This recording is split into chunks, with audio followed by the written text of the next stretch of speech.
அருமை தமிழ் நண்பர்களே, தெய்வ குரலில் மனித குரல் என்ற இந்த தலைப்பில் மீண்டும் உங்களை சந்திப்பதில் மனமகிழும் டாக்டர் எம் சந்திரசேகரன், ஸ்ரீ மீனாட்சி மருத்துவமனை, ஓமலூர். இப்பகுதியில் நாம் திருவள்ளுவர் எழுதிய குரல்களுக்கு உண்டான சிறுகதைகளை பார்த்து வருகிறோம். குரலின் கருத்துக்கள் பொருள் கதை வடிவில் வந்தால் புரிதலுக்கு நன்றாக இருக்கும் என்பதற்கு இந்த முயற்சி. தற்போது மனித வாழ்வில் நடைபெறும் நிகழ்வுகளை இக்கதைகளின் பொருளாக கொட்டுவதால் திருவள்ளுவர் கருத்துக்கள் எக்காலம் பொருந்தும் என்பதை நாம் உணரலாம். தற்போது அவர் எழுதிய புலால் மறுத்தல் அதிகாரத்தில் 5ஆம் குரல், அதாவது இது எண்ணிக்கைப்படி 255ஆம் குரல். குரல் என்னவென்றால், உண்ணாமை உள்ளது உயிர்நிலை ஊனுண்ண அண்ணாத்தால் செய்யாது அலது. இதன் பொருள் என்னவென்றால், உயிர்கள் உடம்பு பெற்று வாழும் நிலைமை ஊன் உண்ணாது இருத்தலை அடிப்பட்டது. ஊன் உண்டால் நரகம் அவர்களை வெளிவிடாது. கதையை பார்ப்போம். வீரபத்திரன் தனது அனிமல் நியூட்ரி கிங்டம் தொழிற்சாலையை அதன் பல்வேறு பிரிவுகளை பார்த்து கொண்டிருந்தார். மாடர்ன் செட்டப், மாமிசம், சிக்கன், மீன், முட்டை போன்ற பொருட்கள் பதப்படுத்தப்பட்டு பேக்கிங் செய்யப்பட்டு உள்நாடு வெளிநாடு ஏற்றுமதி ஆகிறது. ஒவ்வொரு பொருளுக்கும் தனித்தனி செக்ஷன், தனி உபகரணங்கள், தனி நிர்வாகம், தனி மார்க்கெட்டிங் என பகுத்து செயல் நடைபெறுகின்றன. தோல் முதல் எலும்பு வரை எதுவும் வீணாகாமல் யாவும் பணமாகிறது. இதனால் ஓரளவு செல்வாக்குடன் தொழில் நடந்து வருகிறது. அரசாங்கமும் இத்தொழிலில் முன்னோடி கம்பெனி, உதாரண கம்பெனி என அங்கீகரித்துள்ளது. பணியாளர் பாதுகாப்பு அரசு சட்டத்திட்டங்களுக்கு அனுசரித்து தொழிற்சாலை நடைபெற்று வருகிறது. உயிரின கழிவுகளாக இருப்பதால் சுற்றுச்சூழல் மாசு அடையாமல் இருக்க பாதுகாப்புகள் வரையறுக்கப்பட்டபடி செயல்பாடு நடந்து வருகிறது. அதாவது தொழிலாளர் செயல்பாடு 3 ஷிப்ட் வேலை, ஆயிரக்கணக்கில் தொழிலாளர்கள் உள்ளனர். வீரபத்திரர் பெயருக்கேற்ப பலசாலி, தைரியசாலி, உடல் பருத்தவர், அதிகார தோரணையுடன் வேலை செய்பவர், தவறுகளை மன்னிக்க மாட்டார், தொழிலுக்கு ஏற்றவார், அசைவ பிரியர். வீடு, கம்பெனி, கேன்டீன்களில் இருந்து ஸ்பெஷல் அசைவ ஐட்டம் அடிக்கடி வரும், சுவைத்து மகிழ்வார், மற்றவர்களுக்கும் தருவார். அதே ஊரில் எதிர் எல்லையில் வெஜிடேரியன் சிரியல் நியூட்ரி கிங்டம் என்று ஒரு தொழிலை வீரபத்திரரின் ஒன்றுவிட்ட சகோதரர் சுந்தரேசன் நடத்தி வருகிறார். மாடர்ன் செட்டப், இதிலும் பெரிய அளவில் உற்பத்தி, தானியங்கள், பழங்கள், காய்கறிகள் என அனைத்தும் கையாளப்பட்டு பேக்கிங் ஆகி ஏற்றுமதி, உள்ளூர் சப்ளை என செயல்பாடு இங்கும் நடைபெற்று வருகிறது. ஒவ்வொரு பொருளுக்கும் தனி செட்டப், தனி நிர்வாகம். இங்கும் 3 ஷிப்ட் வேலை, 6 கணக்கில் தொழிலாளர்கள் உள்ளனர். சுந்தரேசன் சைவ பிரியர், அசைவம் நினையாதவர், வெறுப்பவர். வீரபத்திரர் சுந்தரேசனை பார்க்கும் போதெல்லாம், என்ன சுந்தரேசா, நல்லா இருக்கிறியா, என்ன சப்ப சாப்பாடு சாப்பிட்டு பலமாவா இருக்க போற, என்னோட ஒரு அடிக்கு தாங்குவியா என கிண்டலா பேசுவார். சுந்தரேசன், அதெல்லாம் நான் நல்லா தான் இருக்கேன், நம்ம பலப்பரிச்சை ஒரு நாள் செலக்ட் செய்து மோதி பார்க்கலாம், இப்போ கேன்டீன்ல சூடா வெஜ் புலாவ் சாப்பிட்டு வரலாம் என அழைத்து செல்வார். வீரபத்திரன் அதையும் ரசித்து சாப்பிடுவார். டேஸ்ட் இருக்கு, சத்து இருக்கா என்பார்.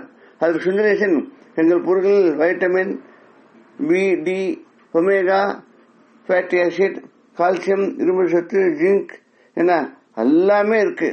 அதுல ஒன்னொன்னு பாத்தீங்கன்னா, வைட்டமின் மாத்திரையில் இது இல்லாத ஒரு சில சத்து பொருட்கள், இன்னும் கண்டுபிடிக்க வேண்டிய சத்து பொருட்கள் கூட இதுல இருக்கலாம்.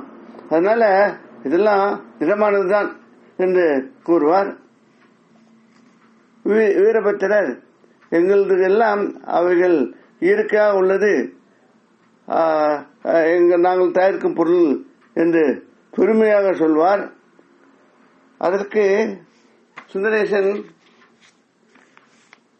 ஆமா, கூட இருக்கிற கொழுப்பு நோய் கிருமிகள் கூடத்தான் இருக்கு என்பார்.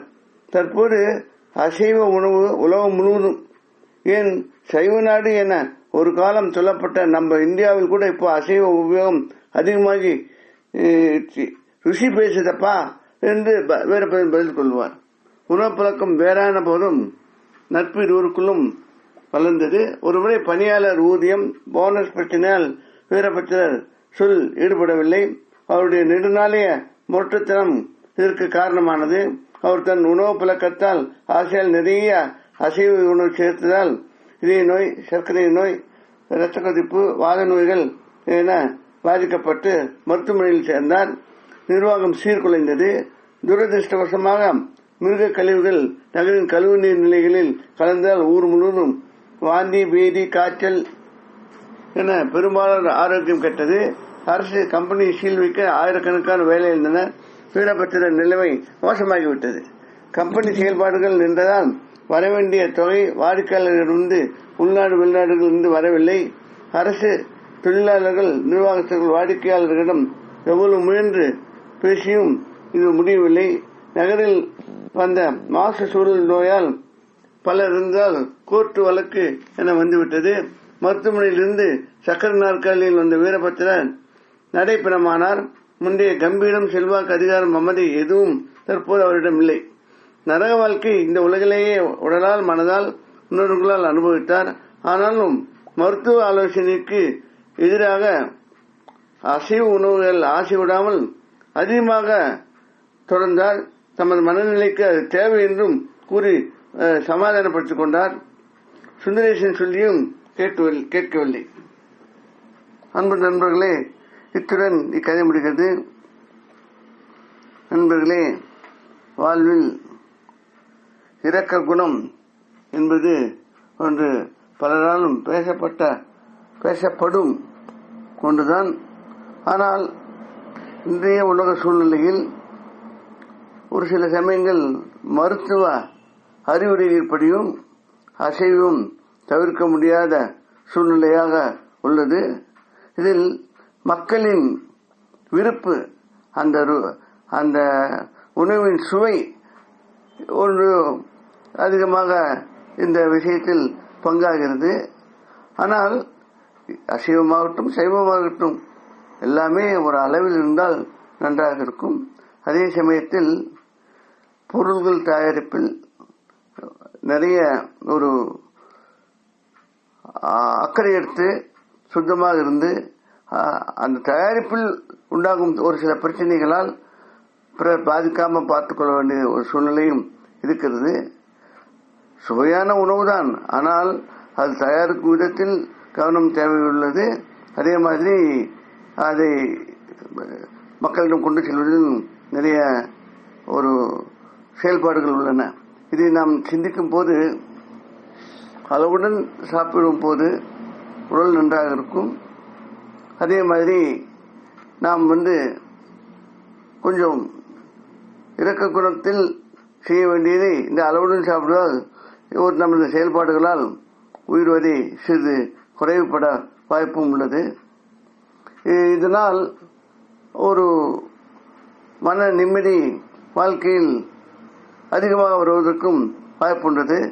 இதே திருவள்ளுவர் இக்குறள் மூலமாக, இக்கதையின் மூலமாக நாம் அறிகிறோம். இத்துடன் இக்கதையை முடிக்கிறது. வேறொரு குரலுடன் அதன் கருத்துடன் பொருளுடன் மீண்டும் உங்களை சந்திக்க வரும் டாக்டர் எம். சந்திரசேகரன், ஸ்ரீ மீனாட்சி மருத்துவமனை, ஓமலூர். இக்கதையில் வரும் நிகழ்வுகளும் கதையும் கருத்தும் யாவும் கற்பனையானவை, யாரையும் எதையும் குறிப்பிடுவன அல்ல. இக்கதையில் உபயோகப்படுத்தப்பட்ட படங்கள் வலைதளத்தில் எடுக்கப்பட்டவை. அதை படித்தவருக்கு எங்களது மனமார்ந்த நன்றி. இக்கதையினை மற்றவருக்கு அனுப்பி இலக்கிய சேவை செய்திட கேட்டுக்கொள்கிறேன். மனங்கவர் முருகனால் தமிழ் மேலும் வளர்ந்து மக்கள் வாழ்வு செலுத்திட வேண்டி விடைபெறுகிறேன். வாழ்க தமிழ், வாழ்க திருவள்ளுவர், வாழ்க திருவள்ளுவர். வணக்கம்.